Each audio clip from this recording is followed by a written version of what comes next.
Hi, I'm Alison Wilde. Welcome to the AP version of the screen method. Thanks for joining us tonight.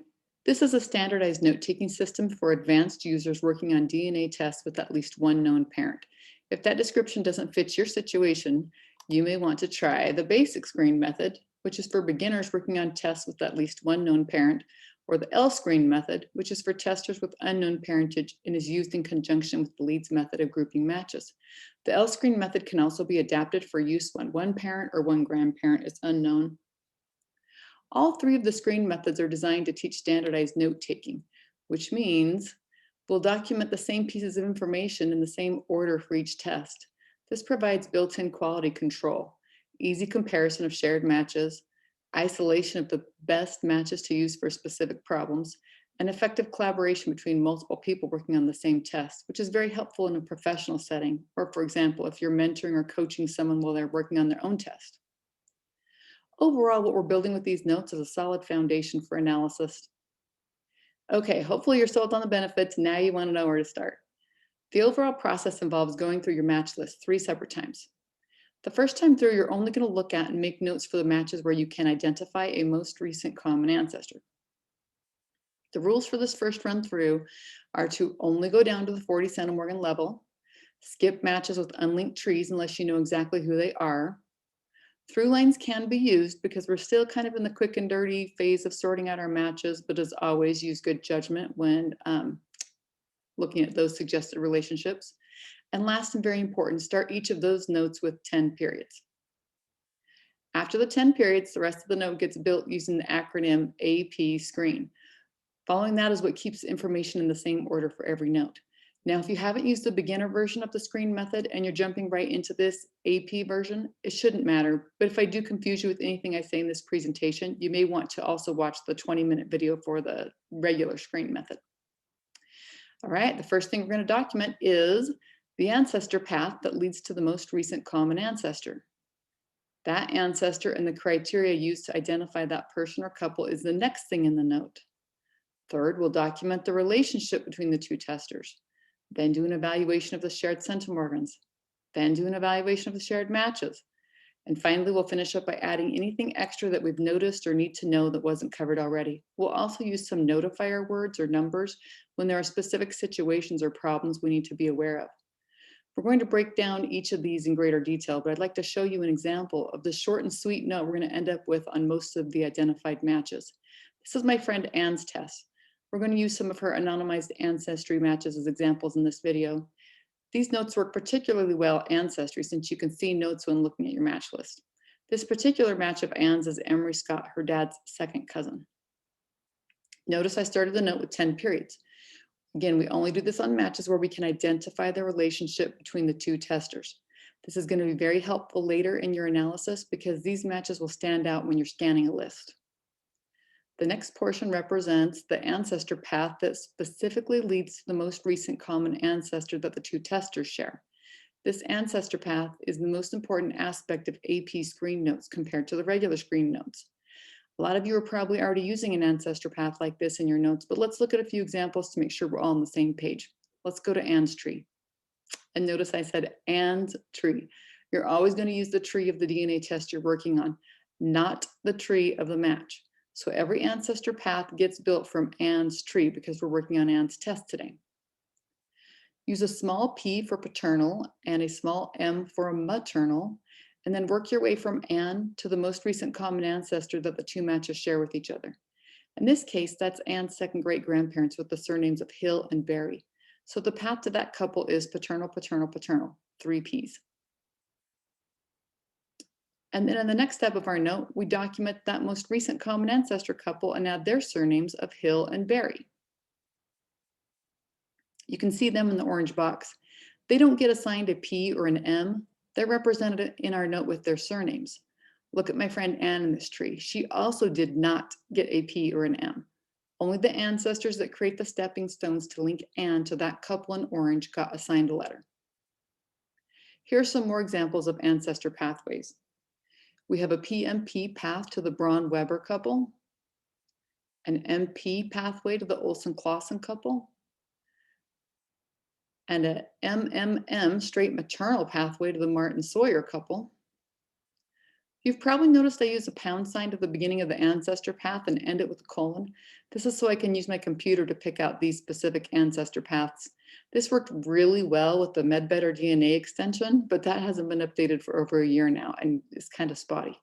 Keep hoping the Ancestor will release a feature that lets users search the note section. So I'll be ready when they do with this pound sign. I'll be able to search for all these ancestor paths and end it with the colon and get exactly what I'm looking for. For now, I use my computer's find feature using Control or Command F. You have to scroll down on the match list because it will only search the text that's already loaded. So scroll down so it loads quite a few pages worth of matches, but this is helpful. Also, even if you're not going to use it to search and find, I recommend leaving this pound sign and colon in since it really helps orient your eye to this pathway when you're comparing lists of notes. Okay, that covered the ancestor path portion in our acronym and also got into the next section where we listed the surnames of the most recent common ancestor couple. If a match only shared one ancestor instead of the couple, I would of course only use that one surname. And I like to add the word only because those half relationships can be really helpful. Whether you have one surname here or two, put a period at the end. That separates the names from the other item we need to cover in this C portion of the note, which is the criteria for determining the common ancestor. In this case, I have a BT in the note, which stands for both trees, which means exactly what it sounds like. This match, Emery, has a tree attached to his DNA test that has the same Hill and Berry ancestor couple that appears in Anne's tree. In addition to BT, I use TL or TR for through lines or theory of family relativity trees if you're using MyHeritage. You're advanced users, so I'm not going to give you a lecture on using these, but please exercise caution and use your best judgment. Remember, this first time through the match list, we're notating matches we can identify with a certain degree of confidence, so we don't want to be going out on a limb. Okay, next is PUB for public trees. And if you used a public tree to connect the test takers, put a link to that tree at the end of the entire note section. Use MSG if you identified the relationship through a message or email, and then of course put the details about that at the end of the entire note. And last, CT is for client tree. I use this when a match is identified from a client's personal knowledge of their own family, like if the client recognizes a cousin from the name and photo, even though there isn't a tree attached to that test. Again, document the specifics at the end of the note. If you're working on your own test, you are your own client. Or you can change this to MT for my tree if you'd rather. All right, that wraps up both parts of the letter C in this note. Let's move on to R, which stands for the relationship between the two testers. In this case, Anne and Emery are second cousins first removed. Sorry, second cousins once removed.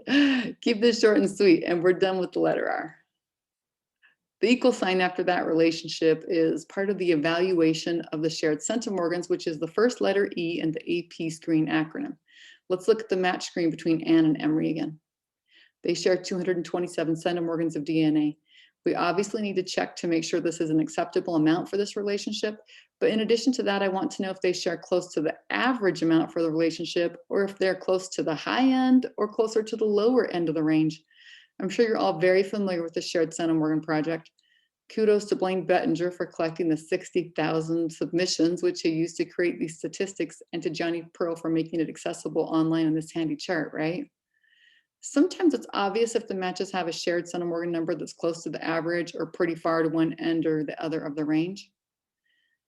But what about when it's not so obvious, like when a second cousin match shares 136 centimorgans of DNA? Is that closer to the average of 229 centimorgans or the low end range, which is just 41 centimorgans? I need to figure that out because if it's closer to the average, I want to put an equal sign after the relationship in this note. But if it's closer to the low end, I want to use a minus sign. And I would have the same problem if this match shared a higher amount of centimorgans, like 415. Is that closer to the average of 229 or the high end of 592?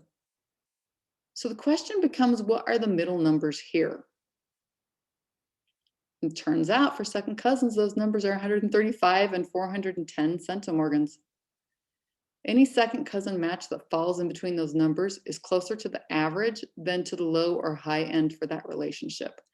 That's our green light go area, right? I'm going to be happy when I see centimorgans that fall into this just right range. Those matches are going to get an equal sign after the relationship and their note. So our example match at 136 centimorgans falls into that category. Just barely, but that does count. Second cousin matches that fall short of the 135 centimorgan mark are going to be what I call the blue zone. That amount of DNA shared would be a little too cool for my liking. So they're going to get a minus sign after the relationship in their note. And on the other end of the range, matches that share more DNA than our green zone are running a little too hot. They're in the pink zone. And they're going to get a plus sign at the end of their note. Our example match of 415 centimorgans would fit in that range and get a plus sign. Something I really like about using these plus, minus, or equal ranges is that if you look at the shared centimorgan project histogram for the second cousin relationship, you can see that our green equal zone fits the histogram nicely for where the majority of our second cousin matches should line up.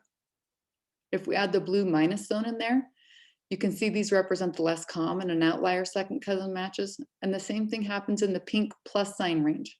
So by using these plus, minus, equal ranges, we're automatically signaling to ourselves when there might be a problem with the amount of shared DNA.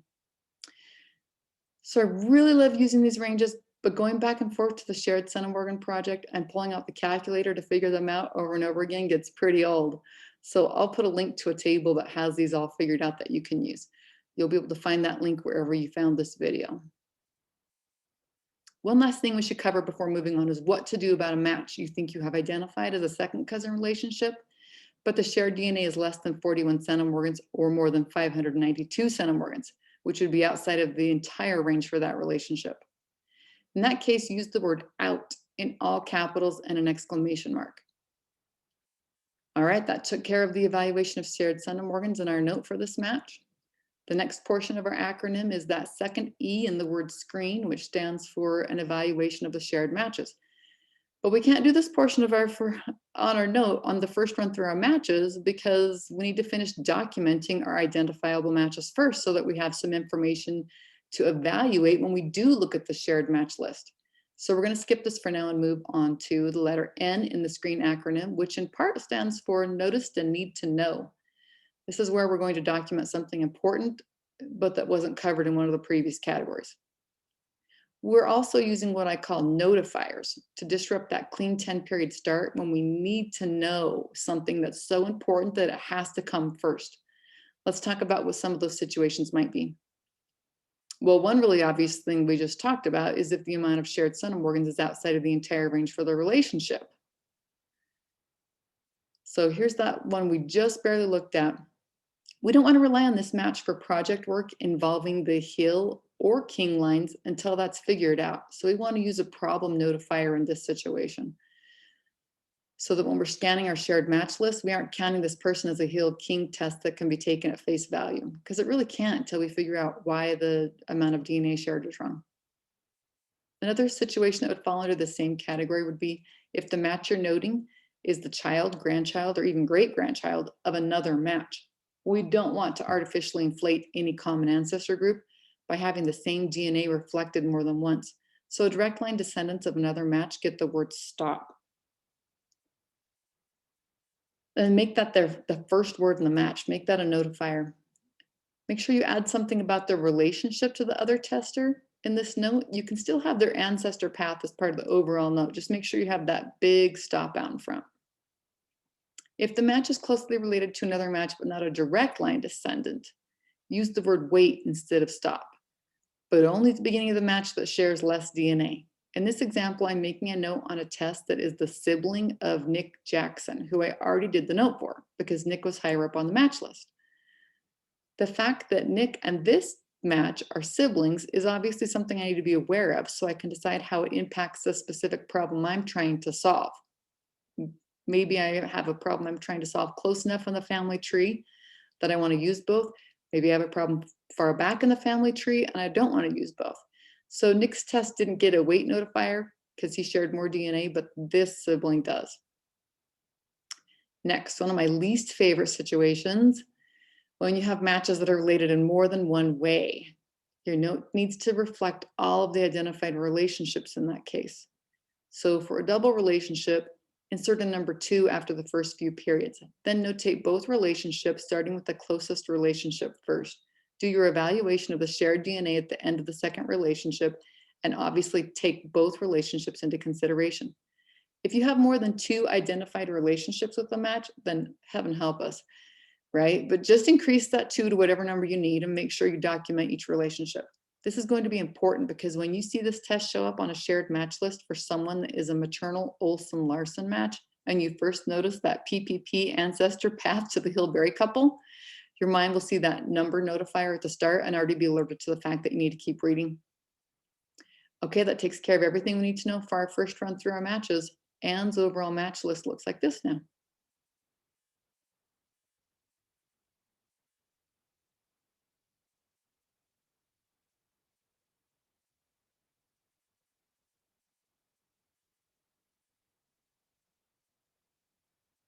Okay, that's probably enough for you to get the idea. There's going to be a lot of matches that you don't have notes on, but you're going to have enough that it will look good there and it'll give you a good feeling like you have a good start here. So we have good notes, but we don't have the portion where we document the evaluation of shared matches because we couldn't have properly evaluated those yet. So now it's time to go do those. So on our second run through this match list, we're only going to look at the matches we just barely finished making notes on, and these are the guidelines we're going to follow on those. I know there's a lot, right? Okay, 3 or more matches from the same common ancestor or common ancestor couple count as a group.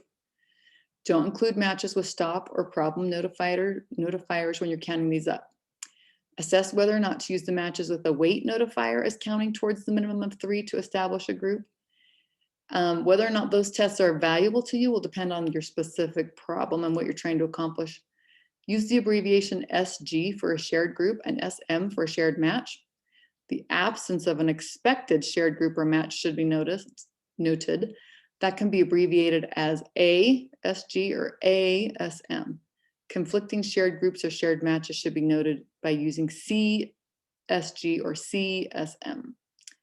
Add the notifiers, problem or weight as warranted for the conflicting or absent situations. Use qualifiers such as 2 of 2 shared matches in the Braun-Weber group for clarity if desired. And don't note every shared group. Do what makes sense for your objective or project. Okay, lots of rules there, I know, but don't worry about doing exactly what I do. Do what makes sense for you. You'll quickly figure out what you like and don't like as you go through your list. Although notes like this with the number qualifier that specifically address how many matches descend from a specific couple in your tree will be easier to make if after you do your first run through the matches, you go back to your tree and quickly tally how many matches you have identified as descending from each of the specific ancestor couples. You can print out the tree and make tick marks as you go along that represent each couple, or just write down the total number at the end. Just come up with a way and then do it consistently. It can get a bit confusing for the couples that are spread out pretty far from each other on the pedigree chart, like this Hill and Braun couple.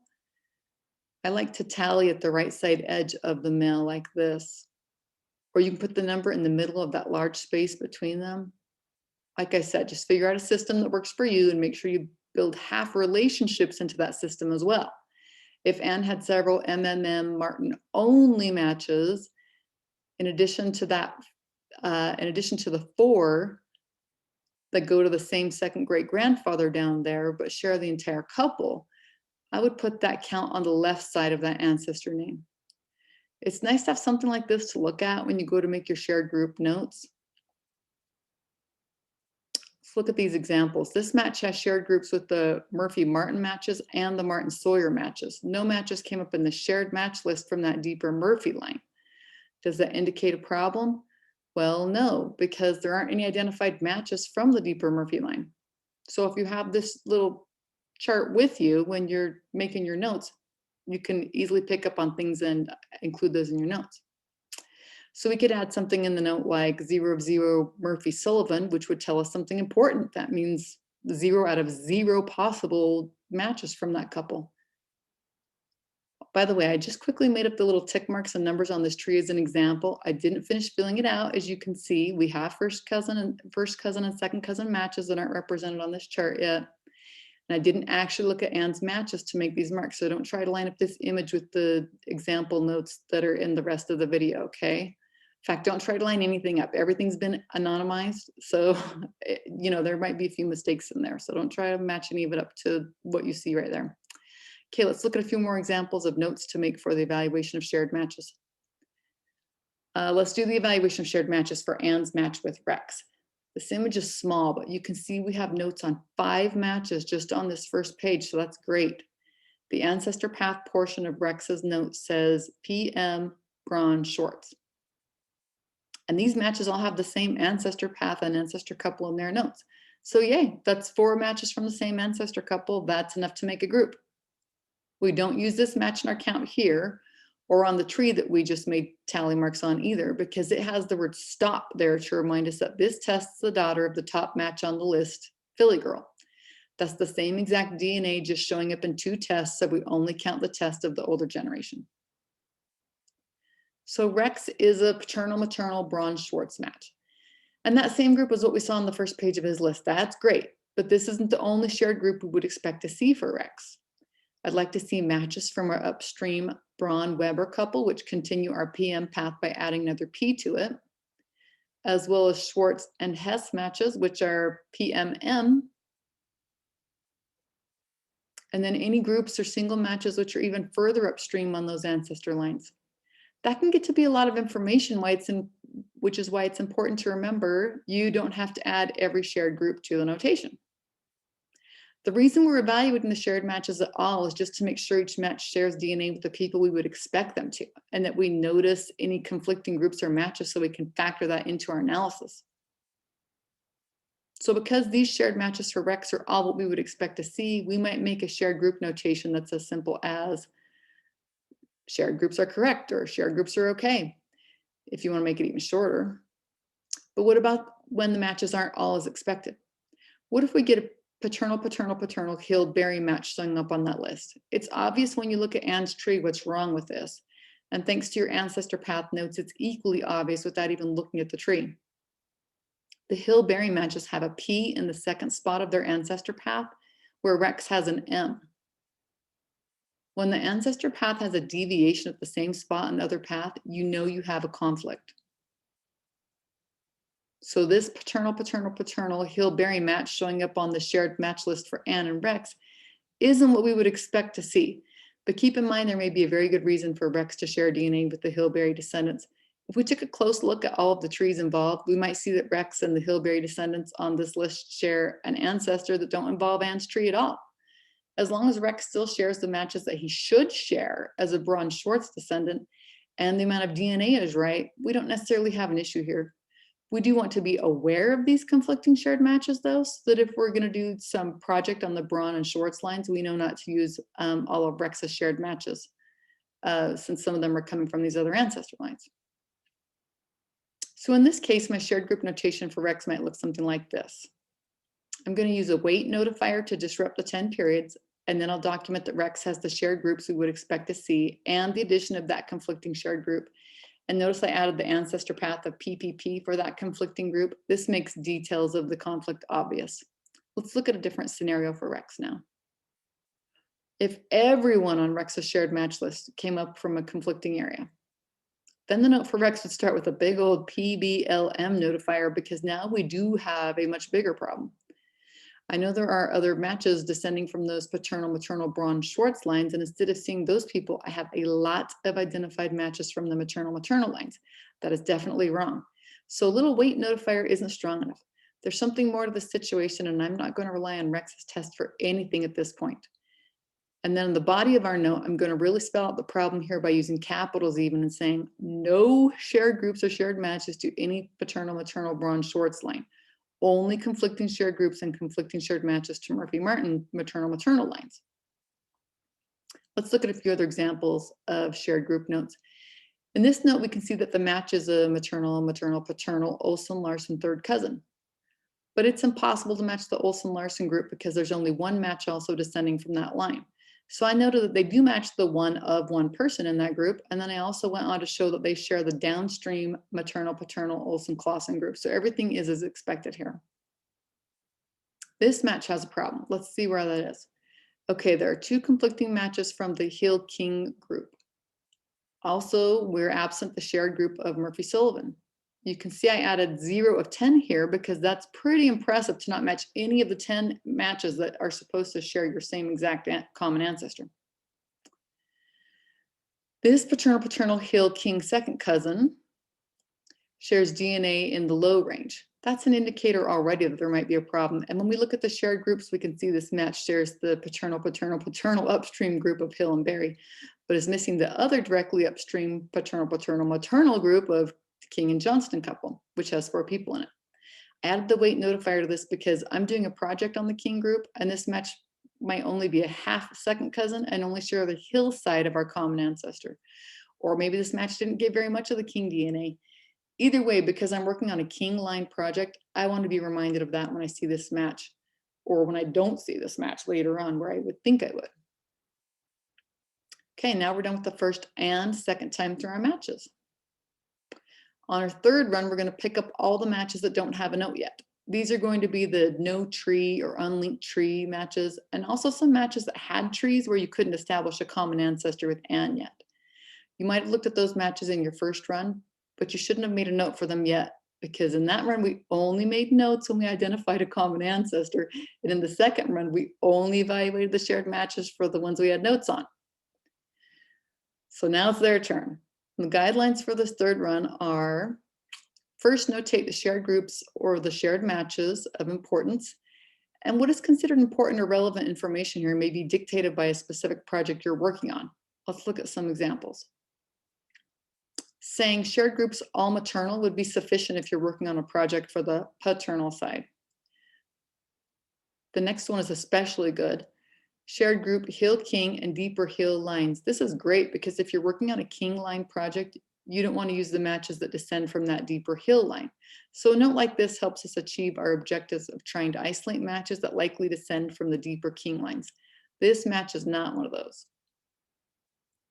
After shared groups and matches, notate information regarding unlinked trees, which I abbreviate as UL, including surnames, which I abbreviate as SN, or locations of interest, especially those specific to projects. Here's a good example. Shared group Hill King, no deeper Hill. The unlinked tree has 8 people in it, with a surname of Russell in Grant County, Tennessee. And by the way, I put in a parenthesis here afterwards, the King family lived next door to some Russells in 1850 in the Grant County census. So that's really exciting. If I'm working on a project to extend that PPM King line because we don't know who belongs in the next generation, I'm actively looking for unidentified matches who share the Hill King group right here in orange. And these types of projects, I'd call that couple our lock couple because all the King line answers are locked up in the DNA of the Hill King descendants. So having a note like the example we just read is awesome. Just by glancing at the top line, we can see it hits all the points we need. It's an unidentified match because it does not start with 10 periods. It is a shared match to our lock group of Hill King descendants. And it is not a shared match to anyone in the deeper Hill lines. So this is awesome. Remember, I said the goal of a standardized note-taking system is to lay the foundation for future analysis and project work. This is exactly what I was talking about. This match is pure gold. I haven't even really delved into the project yet, and I already have something I'm excited to come back to and dig into. In fact, because I know I want to come back to this match and be able to find it again, I'm going to add a hashtag and the word King at the end so that I remember this test was going to be helpful in my King project. I could also stick this match into a colored group for the King project. Something else you can take into consideration as you do the evaluation of shared matches is that you should consider the cousin range of these unknown matches. These matches all share about 65 centimorgans of DNA, which puts them in the range to be third cousins to Anne. None of these have an identified ancestor. So if I click on one and see that the shared match list includes first, second, and third cousins all in a stream going to the paternal Braun-Weber couple, it's not really important that I list the first cousin Hill-Braun match in green. I know this 65 centimorgan match is not a first cousin to Anne. Their common ancestor couple is definitely going to be further back on this tree. In fact, for this specific match, if I knew that I had 8 matches identified with the Schwartz-Hess couple as the common ancestor, and this test didn't share any of those, I would just note the shared group to the Braun-Weber third group and skip listing anything about the Braun-Schwartz second couple group. This 65 centimorgan match doesn't share enough DNA to be a second cousin, although it does share enough to be the child of a second cousin. But without any of the Schwartz-Hess shared matches, we can't assume that. This match looks more likely to have a common ancestor of the Braun-Weber couple or further back on those lines.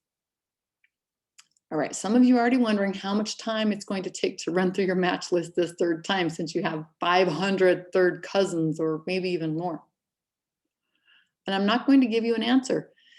Instead, I'm going to ask you a question in return. What is the end goal? It really all depends on what you're trying to accomplish with this DNA test. If you have a specific project in mind, you need to evaluate and group matches until you have enough information to work with. If you don't have very many matches overall and you're trying to squeeze every drop of information out of this test, then you're going to want to do them all down to at least the 20 centimorgan level and even lower. Just a caveat here, if you aren't really an advanced user, please don't go lower until you read a few articles on small segments. So really, how many matches you make notes and how much time you dedicate to this third run is totally up to you. So after some completely undetermined length of time, you're going to be done with this third run and your match list is going to look something like this. If you want to watch this video later and slow it down, you'll see there's no such thing as a perfect shared group or shared match note. You'll notice inconsistencies in this list even, partly because Anne made some of these notes and I made some of these notes. Plus group sizes change over time and matches come in over time. And you don't need to go back and update those unless they relate to a project you're working on. Then you might want to go update how many people are in the group. Oh, you'll notice this abbreviation LT. I use that when all the people in a tree are living and therefore private, even though this 5-person tree isn't necessarily private. All the people in it say private.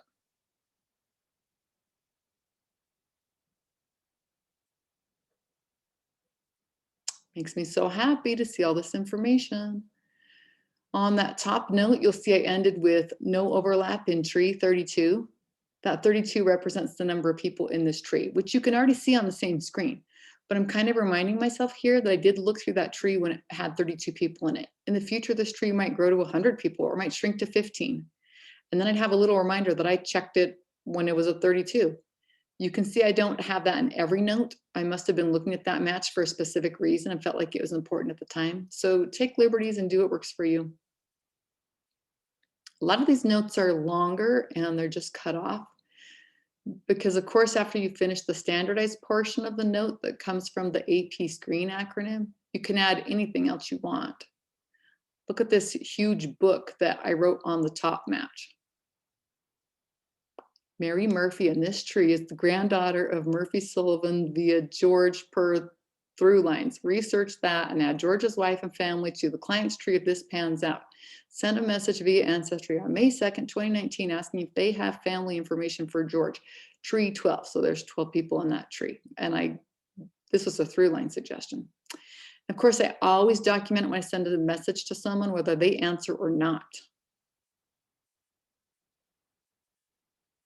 This is a list of some of the more common abbreviations I use in my note taking. UL is for unlinked tree. We already talked about that. It can be followed by the number of people in the tree.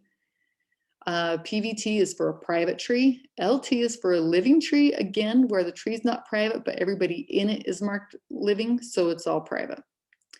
ID is for identified matches. An identified match should always have a clean 10-period start to its note. I might reference one of these matches in the notes section of another match, and this is a quick way of saying that we know who the test taker is and I've done the things necessary to make an AP screen note on it. Stands to reason then that UNID is an unidentified match, which is the opposite. A pound sign and a HYP means I have a hypothesis. You can add this to a match when you have a theory about something, but that theory is definitely not confirmed yet. For example, in this note, we have a shared group of PMP Braun-Weber, and my hypothesis is that Mary Fry in this tree is actually Mary Brown, who was the daughter of the Braun-Weber couple. So I think there's a mistake in the matches tree. More abbreviations that I use less often include an L offset with an asterisk to mean likely. So in our note, it is likely this matches Becca Gray, who would be a maternal paternal Olson Clausen second cousin once removed. And then I would state the reason I think that. Notice that note doesn't have a 10-period start to it. I haven't identified Becca positively. I just think it's likely based off of social media and some obituaries I found and stuff like that. T, again, offset with asterisks, I use to mean trending. Sometimes when the shared match list is a bit fuzzy, but things are trending in one direction, I'll just use something simple like trending deep brown line match. P is for possible. I use that a lot of times when there's a possible extension to a line that I need to explore. If through line suggests something that looks like it might pan out, I'll stick something like this note in and say there's a possible extension to the brown line. EXT for extension, and I always use the pound sign as a hashtag so that I can search for these without picking up EXT that maybe appears in the middle of a surname or like the word next in some note. SA means see also. MGB is for managed by, as in see also Jeff Porter, managed by the same person. They are first cousins. And this last one is a personal favorite, saw before. This literally means, I think I saw this before in someone else's tree, but I didn't realize it was going to be important until just now when I saw it in this other match's tree. So saw before Hiram Hansard. I recognize that name from somebody else's tree. And so I want to at least notate it in this one so that I can start to pay attention. And when I see it again, I'll remember and be able to find this match to see if they're shared matches to each other, compare their trees, stuff like that. Sometimes I'll also start putting a number at the end of Hiram's name. So if I saw it again after I made this note, I would put saw before Hiram Hansard 3, because I know I saw it once. This is the second time, and then I'd be like, wow, I'm really collecting a group of Hiram Hansards here. So I'd kind of start numbering them as I go. And guess what? We're at the end of the AP screen method. That's all there is to it. But this is really where the fun begins. So you're really not at the end of anything. Because remember this match? Now I can go back and work on that great possible lead about the Russells in Grant County. And remember the rules for stopping at 40 centimorgans when making notes on your identified matches on your first run through. That's because I wanted you to build up notes on your first, second, and third cousin matches before you go wading into the fourth and fifth cousin pool of through lines and incorrect trees. Now, when you go look at those smaller matches, you'll have a lot more information to work with. And on the other end of the spectrum, you'll have a head start on trying to figure out those really high DNA mystery matches. Ooh, this one might be a surprise half first cousin, which is a completely different ball of wax. We'll have to make another video on that one day about how to handle those. And I'm sure you're itching to go use those colored dots.